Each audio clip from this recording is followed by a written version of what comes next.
Good evening, everyone. Welcome to the Expanding Indigenous Health Speaker Series. This series is made possible with funding and support from St. Louis County. This Zoom event will be recorded, and you should have received a Zoom notification just a minute ago once the recording started. We do ask all event attendees to mute your microphone during this presentation. We're going to do a Q&A style, but we also encourage you to put any questions you have or any comments you have in the chat. And at the end of this session, we're going to have time to share those questions with our speakers. So we always begin with an acknowledgement that we are on traditional Indigenous homelands. And right now I'm I'm in Duluth, Minnesota, and that our city rests on ceded territory that was established through the Treaty of 1854 between United States government and Anishinaabe tribal nations. So very grateful to be here tonight. Tonight we are here with Frances Saukko and Joel Boshey, and we're going to learn more about traditional forms of recovery and sobriety support.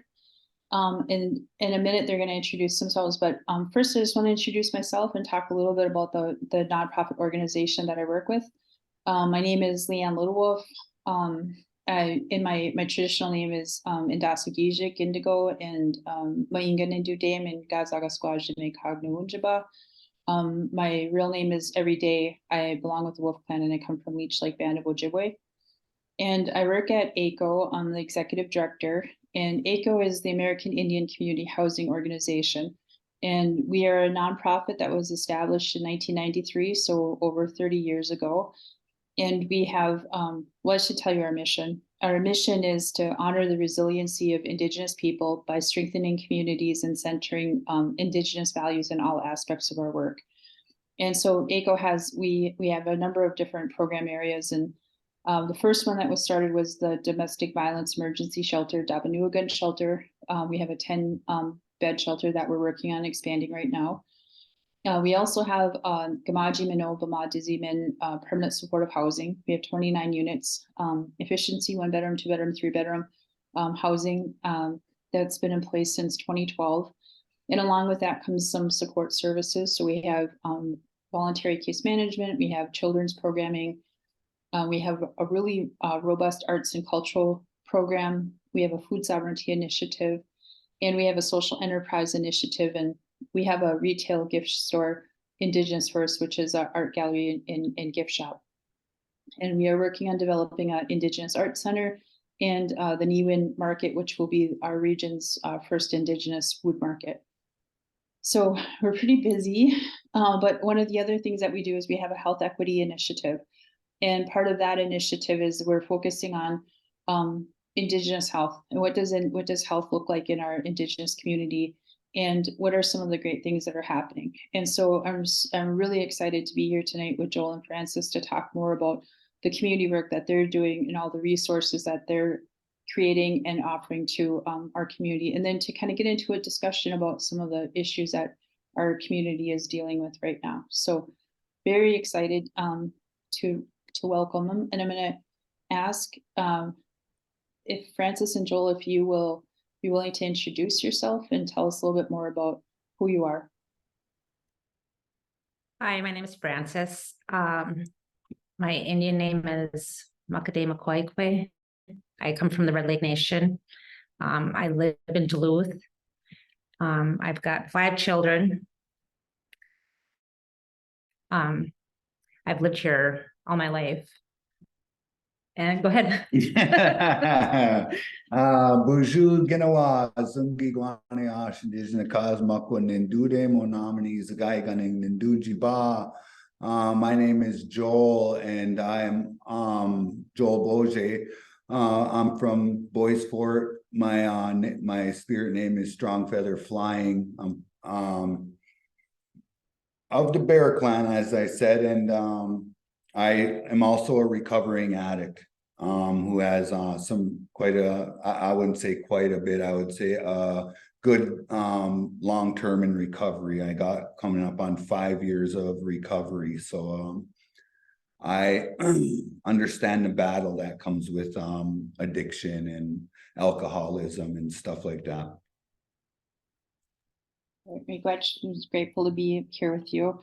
I'm wondering if you could tell us a little bit about the sobriety feast that you work with. Can you talk a little bit about how it started? When does it happen? What happens at the sobriety feast? Why is it important?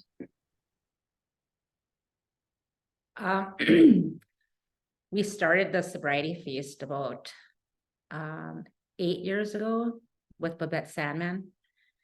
She just felt like something needed to be created for people in this area because there was no type of meetings culturally based. So we sat down with some people and got a small grant to start the meeting.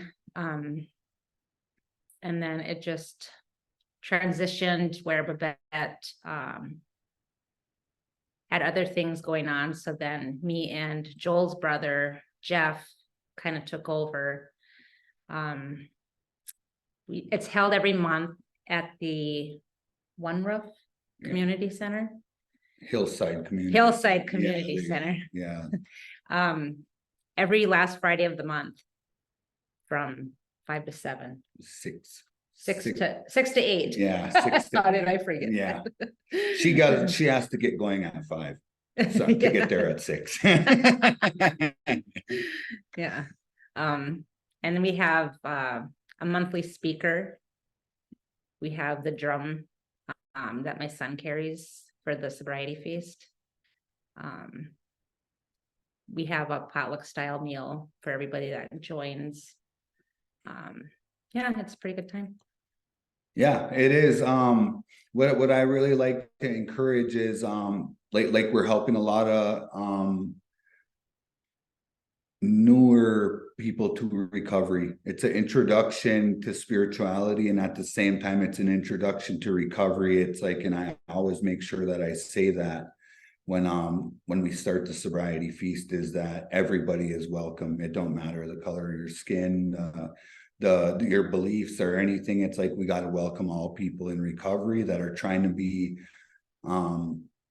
live a healthy lifestyle, a lifestyle of recovery. And we just started doing we started asking one of our friends, Nena Gijig, to come in and do a small ceremony in Ojibwe for us before we even start. So it's like that's where our spiritual connection is at now. And we're just really honored that we're gaining people. Like we're getting more and more people in the room. It's like some weeks it's 10, some weeks it's 30 to 40. So it just varies on the weather, on the time of the month. Like it's the last Friday of every month, and how well people are doing in their recovery is a huge one also. So like when people are doing very good in the recovery and we open that door for them to come have somewhere safe to eat and to eat with us and just share the fellowship of recovery in a spiritual manner. I think that's what brings us together as a people.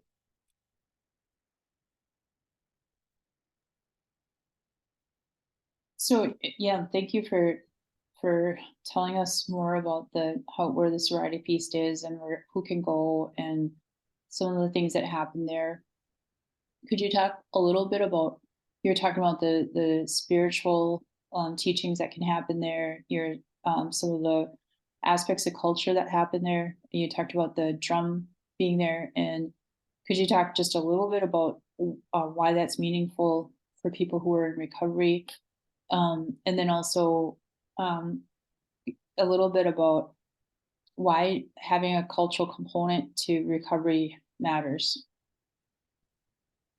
I think as Native people don't always trust to share things with people, non-Native people.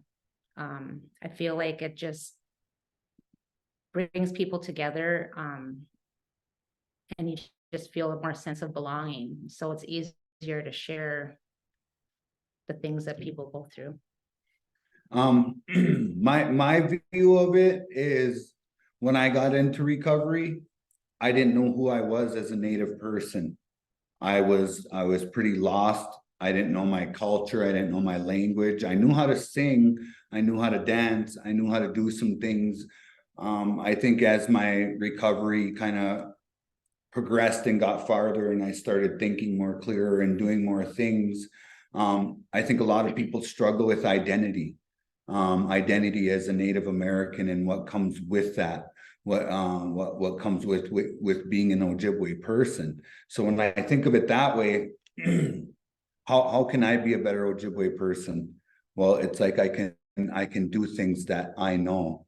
I can do things that have worked for me. I can help people in the way that our ancestors would have, the way that our relatives would have, the way I think my closest family would have, and embraced the culture and learned something, and at the same time feel connected to other people that are just like us, because a lot of us came through the same battle, came through the same journey, and I'm one that truly believes that the culture has saved my life. It has saved a lot of who I am as a person today, because it's like I embrace the language, I embrace the culture, I embrace the song, the dance. I even embraced vulnerability, and I openly share that in those safe places where I always talk about sobriety feast as a ceremony. Like that's a ceremony for all of us to come and heal and to come and be together and to be what you want. If you want to laugh, if you want to cry, if you want to talk, if you want to sing, if you want to smudge. I mean, and it's a little bit of everything. It's like, and we're very inviting and very open about that. It's like whoever wants to sit down at the drum, they're free to do so. We've had women come in and sing behind us. We've had newcomers come in and sit at the drum, and that's a big part of finding our own identities, I believe, and who we are and where we belong, and what we're capable of, and in the recovery community, and just in the community in general. Well, I've been up to the sobriety feast, and one of the things that I noticed too is that it's very it's welcoming and it's very fluid, and that people, I watched someone come in for about 10 minutes. They were there for 10 minutes and then they quietly left. But that, like sometimes people are testing the water, and like that, and that didn't upset anything that was going on. It was totally okay for that person to do that. The other thing I noticed is that there are all ages. So could you talk about that? And when I first talked with Frances about the sobriety feast, Frances had told me that her grandkids come. And so could you talk about having children at the sobriety feast? Yeah, I bring my grandkids with. They enjoy it. And an elder told me one time that when you have a sit down, if you have all ages, including a baby and an elder in the room, it's a good meeting. So I like bringing my kids. And my son, who carries the drum for Sobriety Feast, he's heard many stories. And I think it's just good to get everybody's point of view and different perspectives on sobriety. I think it's good for all ages. Yep, I totally agree with that. I think it's sometimes good to include children on what recovery is. I mean, we got to keep their minds open to it too, because it's like they have brothers and sisters and so on, and uncles and aunts. It's like, well, we got to teach our children how to keep themselves safe at the same time. And where we're at today, it's like, I want our children to be more aware. I want our young adults to be more aware that there is things like this happening in our community. And I think us as adults and I don't know, young elders,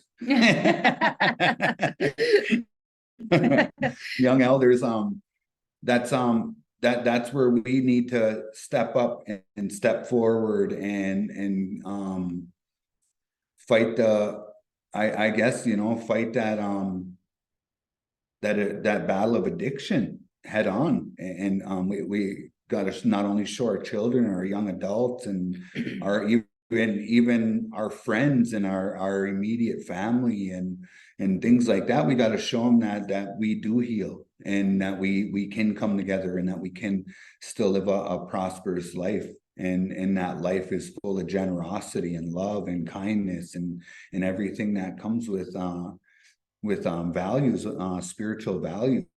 So that's why I really hold on to the sobriety feast, because it teaches me spiritual values, and it teaches me how to understand better, and a story I hear in that room can really change my perspective on how I look at things, and whether I know them or not. It's like I think that's my own personal way of helping people, is being able to understand and listen.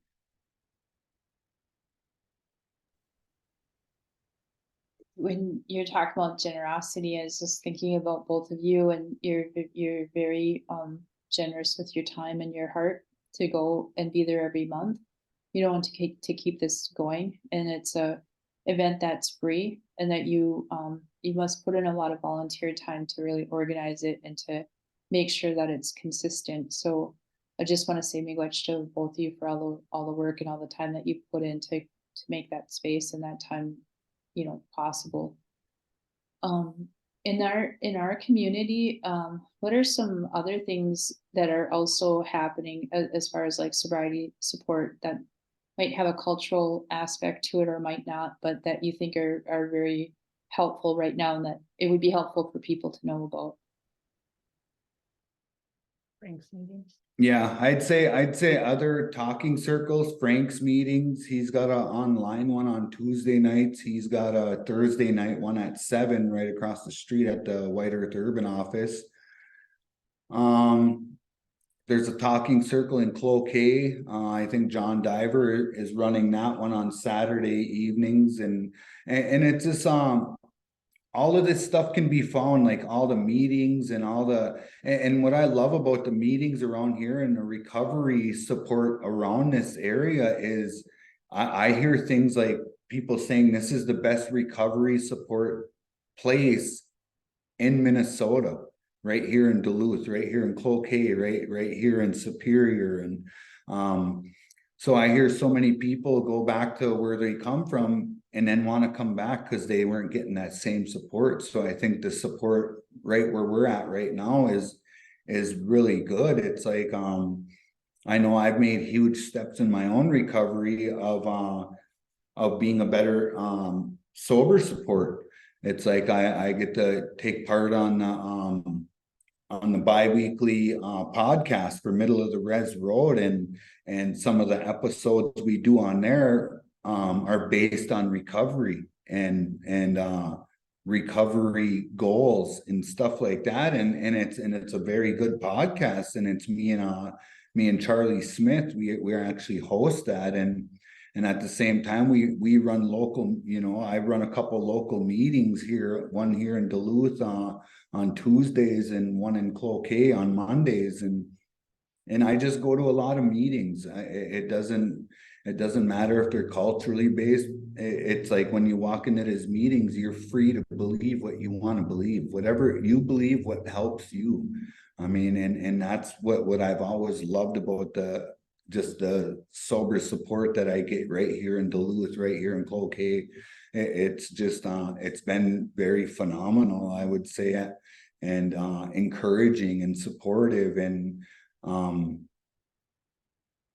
it holds a lot of value in my life to be able to be a person in recovery and still get more out of other people, whether it's their first day sober or their 30th year. It's like I'm constantly learning something, and it's just a willingness to learn, I think, willingness to want to get better at living a good life, a good prosperous life. And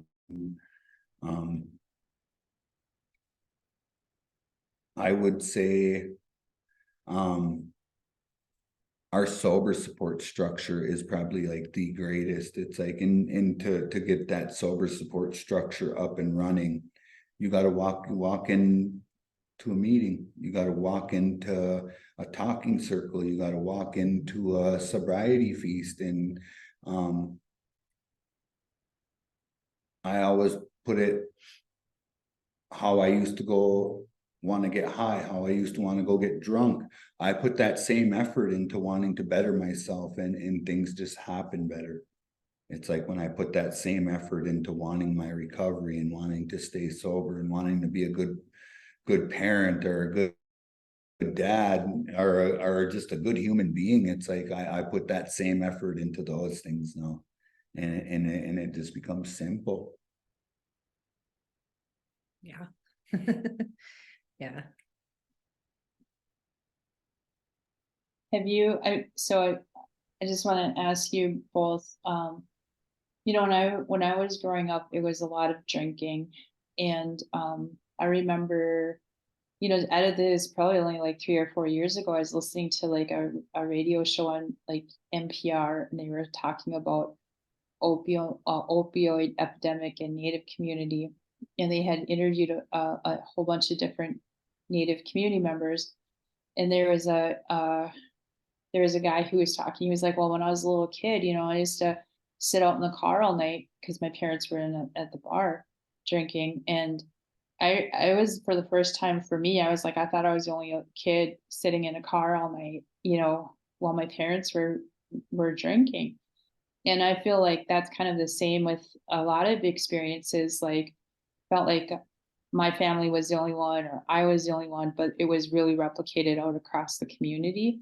So I think about like when I was a kid, you know, it was like drinking, teenager drinking, young adult drinking, and then some drug use.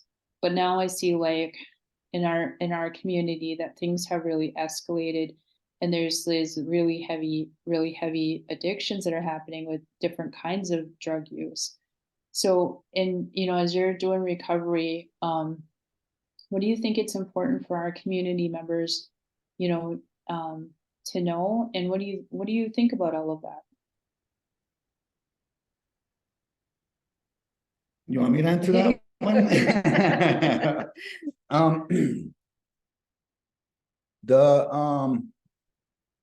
I would say generational traumas are real. What we do and how we grew up, and it's been like that for generations. I think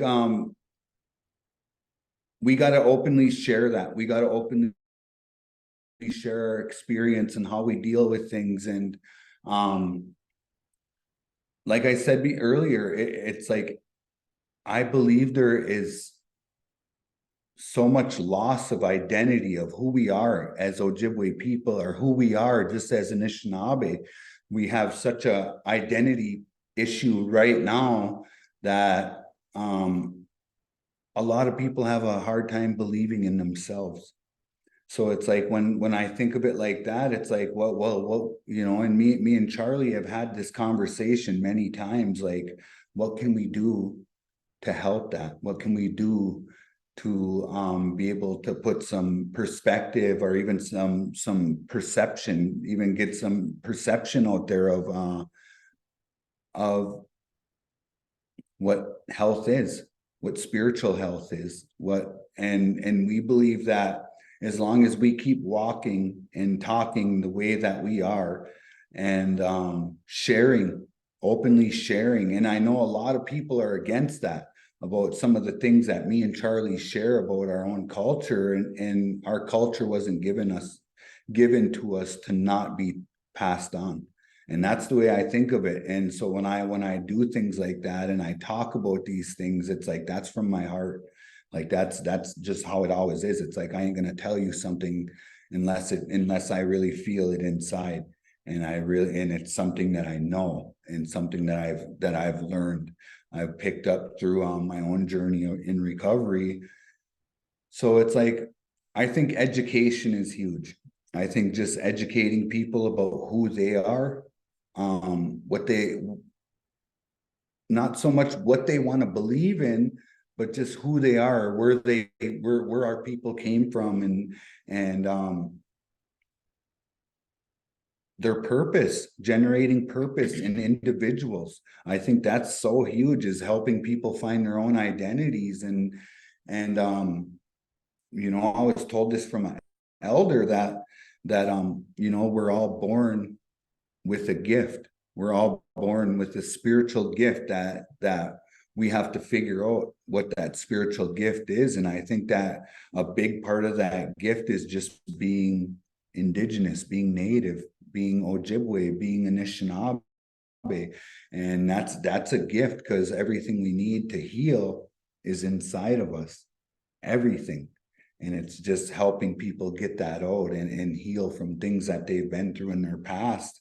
And it's like, I try to make people aware of that. I do word of mouth. I talk to people. I share with people on my own experience. And now it's like I get to be on a podcast and openly share that. And I know a lot of people probably don't like that, but that's all right. That's all right. That's my heart speaking.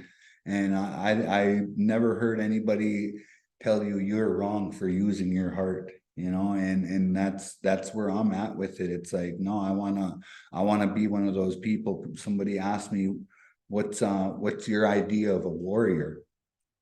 Somebody who goes and fights and does this front line, fights for all the people. And no, a real warrior is a servant of the people.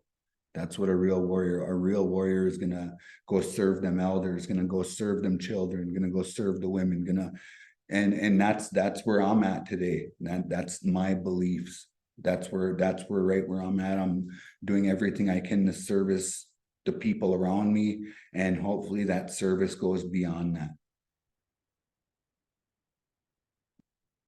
So that's my idea. Oh, that's great. Thank you so much. Frances, do you want to add in?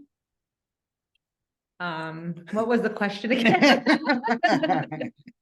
Just reflecting on like where our community has been and where we're at and where we might be going. As yeah. Like Joel said, I think the generational trauma has taken such a toll on Native people. It's just trickles down, and now there's babies losing their parents and babies going into foster care. And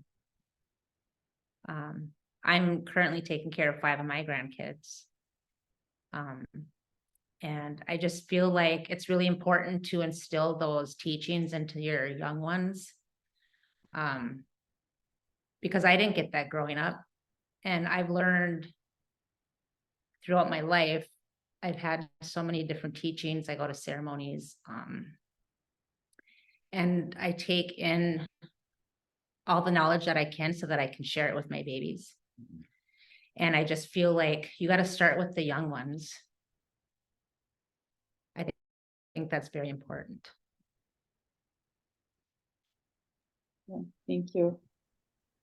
I'm wondering if you had any message, to really send out to our community, what would you want to send out? That there's people that care. There's places you can go so that you can feel safe, in a safe space to just talk, to learn stuff, like we smudge, like you talked about, people are welcome to sit down at the drum. Some people haven't had those teachings growing up. And I feel like a lot of people are lost, and that, that contributes to using, drinking, because people just don't feel connected. And by doing the sobriety feast, we're trying what we can to help with that problem.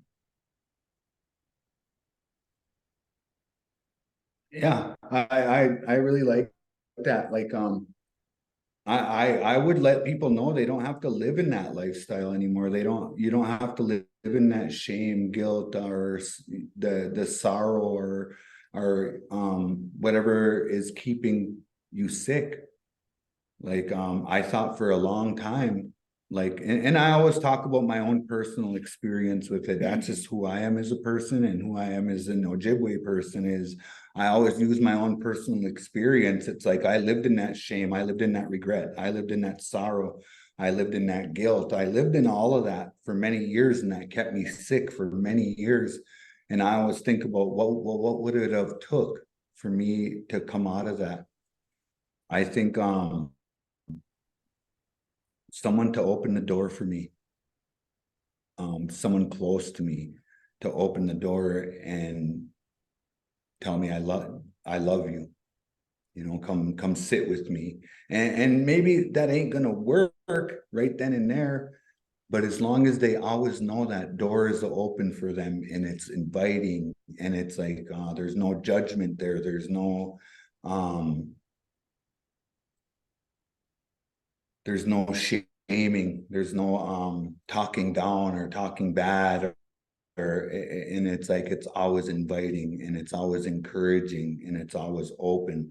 When I think of it like that, and it's like, that's what Sobriety Feast is doing. It's keeping the door open.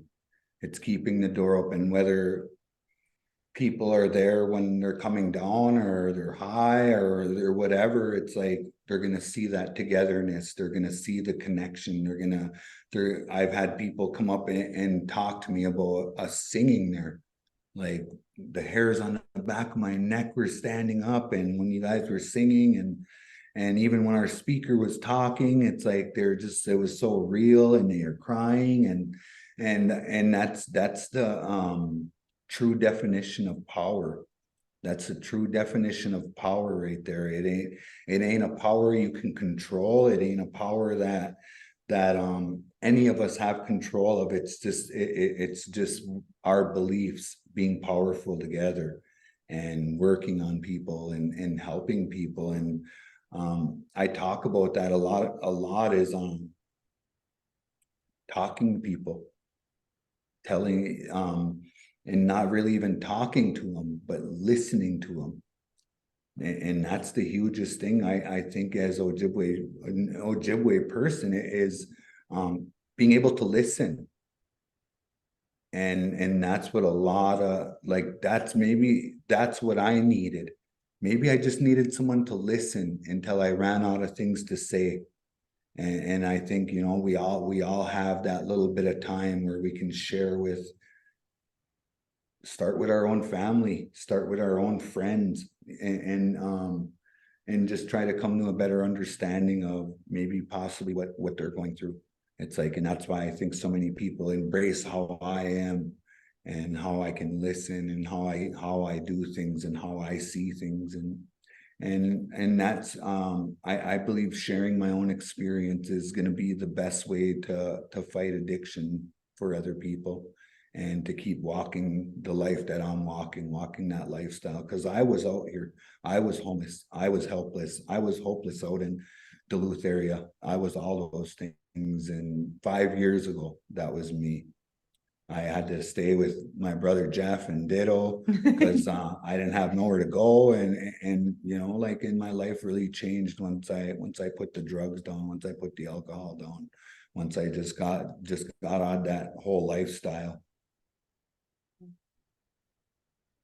At the Sobriety Feast, you have you have a speaker who will share their story, and then do you also do like a talking circle too? Once in a while, like, if our speaker cancels, if they're coming from a long ways away, because we try to bring different speakers in.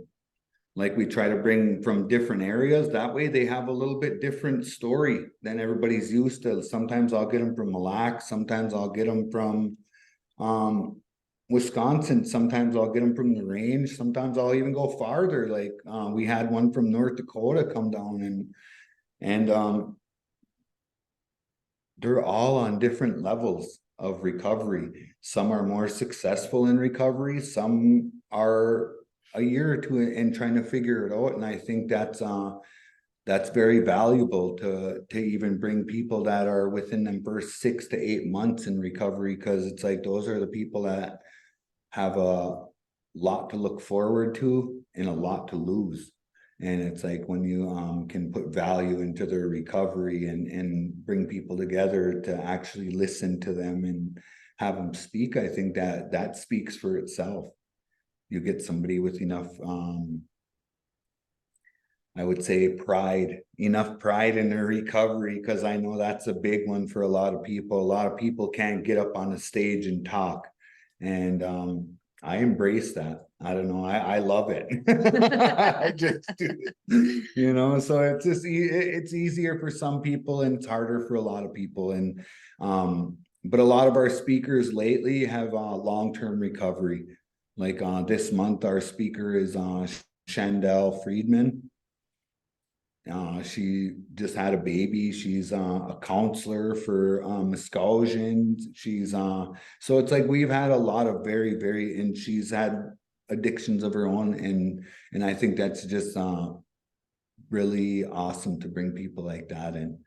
But we got our speakers lined up for the next few months, so it's like we're doing pretty good, you know, like we're actually out here doing the work for it. Yeah. When I just think too, like when people are coming in and like they might be testing the water to, you know, like we love stories, right? Like we're people stories, and to come in and to hear and like to have that compassion for another person. And when you hear those stories and, you know, people are sharing what could be seen as like the weak points in their life, right? But what actually shines through is the strength, like the strength that they have and the grace that they have. And I mean, I don't know if they're still doing the sobriety feast out at Blackbeard, but I mean, a couple decades ago, that was the only sobriety feast that I knew of, and I used to go out there, and I'd go by myself, and I would listen to the speaker, or when they gave medallions, and you know when someone received a medallion, they had this tradition out there where someone gave it to them. They asked someone to present it to them. So sometimes it might be a husband giving it to a wife, or it might be a friend giving it to someone, saying like, here's what I've noticed, here's what I've seen, and then giving it, and then they would have a chance to talk. And when they would talk, you know, they could talk about it. I mean, the way that each person approached it was totally personal to them. It was they would sometimes share stories or insights, you know, that they had. And there was a community elder who, when he got his medallion, and he'd been like sober for like 27, 28 years when he received this medallion. And I was pretty young, and I was like, wow, I had never knew anyone that had been sober that long. Like that was astounding to me. And I was like, you know, I was like, how did he do that? How does he do that? And then when he was talking, he talked about his relationship with the creator. Like you know, there's a million things you got to talk about. And he's like, I talk with the creator every day. And sometimes I cuss at the creator. And I was like, what? And like, but I was like, I never forgot what he said. And I never forgot, like, that's such an important part, is that connection, that spiritual connection we have, and that our own personal journey, our own spiritual journey. And like that's the core part of it. And so I will never forget that story. And I think about it all the time and everything that I do. So, I just, you know, I just really appreciate that you have the speakers and they have the chance to go in there. And then just that it's such a, you know, people are listening, you don't know what they're thinking inside their minds, but you know, you receive so much when you hear those different stories. And it does take so much courage to get up and to share those pieces of yourself with others. So I just want the audience here to know, like, there's powerful things that happen at these sobriety feasts, and but they're also like you have fun moments, right, where you guys are all laughing, and it's like a lot of joy. Yeah. Always, always. Um, Well, I want to see if we have any questions that might come in through the chat, so we have some time to answer those. So I'm going to ask Ivy, well, first, if anyone has any questions, just please put them in the chat. And then I'm going to see if Ivy can help us with some of these questions. Yeah, I saw one pop up on the screen there. It said, "Who's your favorite Indian?" No, just kidding. Okay, well, who is it?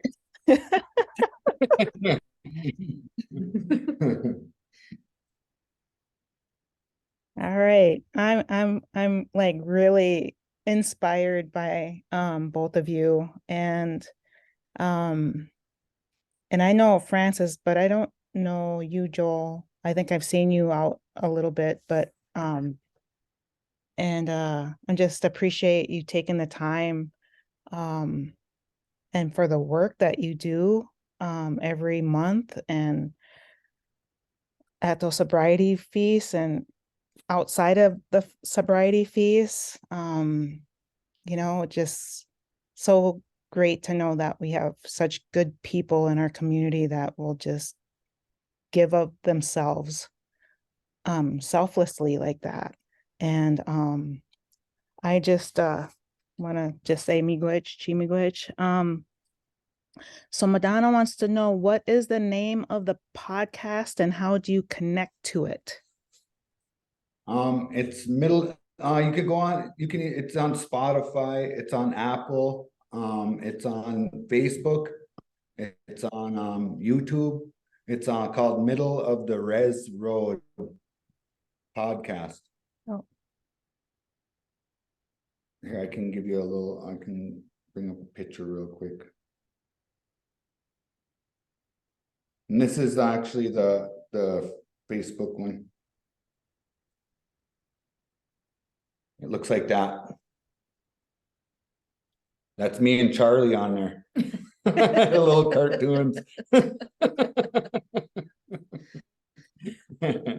So that's Middle of the Res Road podcast, and we've been doing that. I've been doing it for over a year now, so it's been really great. We try to create career opportunities for Native people, and that's also a 501(c)(2). It's a nonprofit. It's actually Minnesota Tribal Contractors Council that's who is actually is the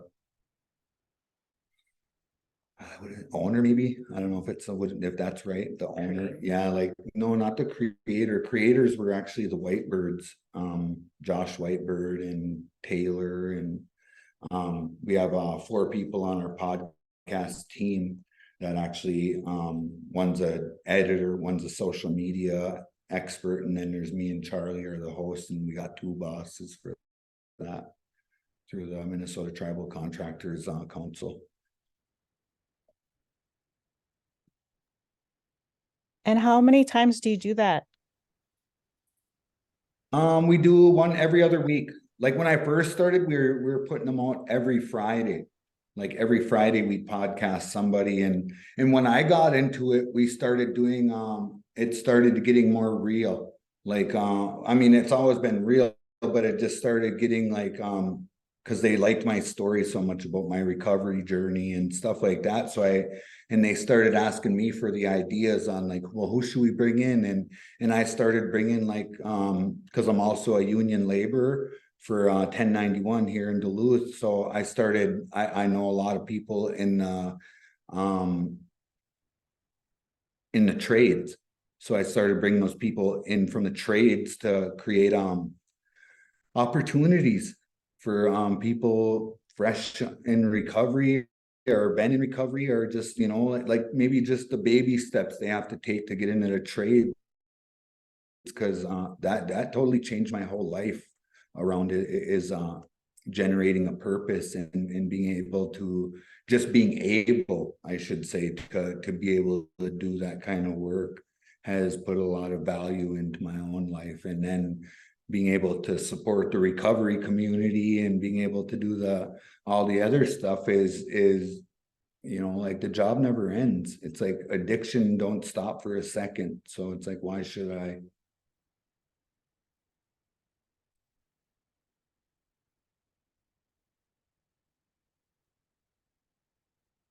So Madonna was asking about the place to get a schedule of the talking circle. So I just kind of put it in the chat. Frank's virtual talking circle Tuesdays on Facebook at 7. And then you can find information on his. Yep, it'll actually be on Zoom. Yeah, And then his in-person meeting. Yeah, on Thursdays at 7 o'clock, right at the White Earth Urban Office here in Duluth. yeah. And you can find information on Frank's Minnow Mikana Cultural and Wellness Center. He usually puts it out on that page, information about those, and then also on his personal Facebook page. And he actually is going to partner with AICHO to host NA meetings starting November 6th. And then it'll be every Monday at 7 at AICHO. And those are open to everyone.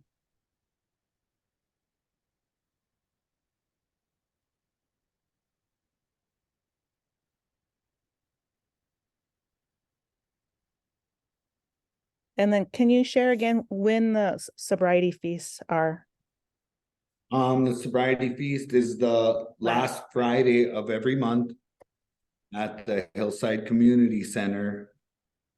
There's a sobriety feast also in Cloquet. I believe it's the second Wednesday of every month.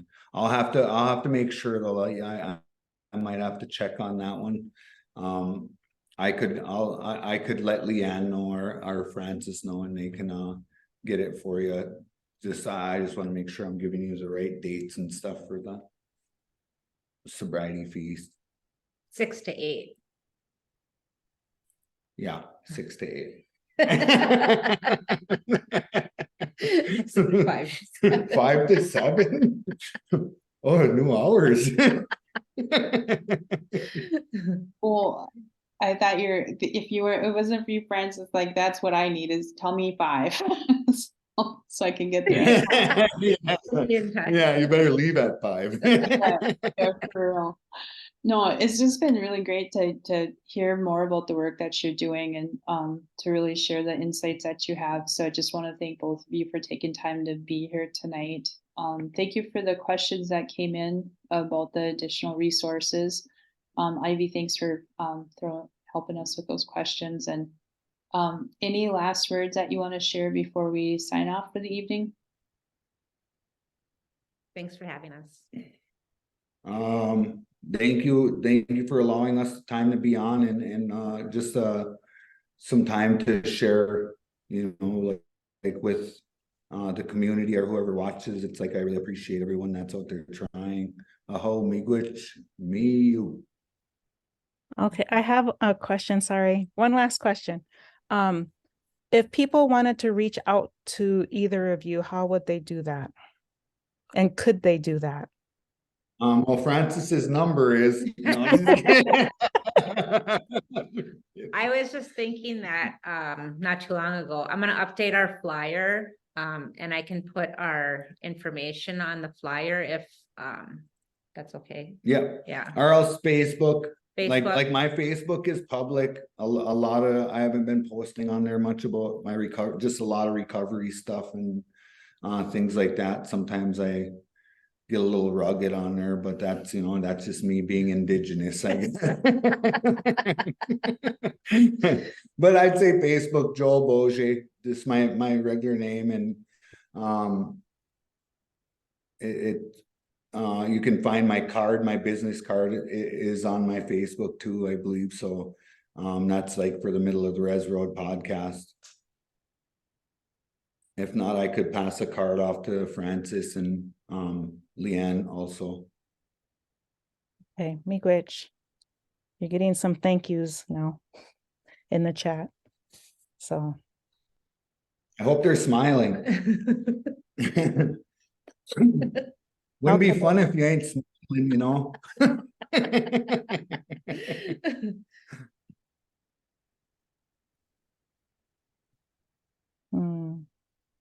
Oh, Madonna, is that her real name? Bonjour, Madonna and Haley. Here on another episode, just kidding. I'm kidding.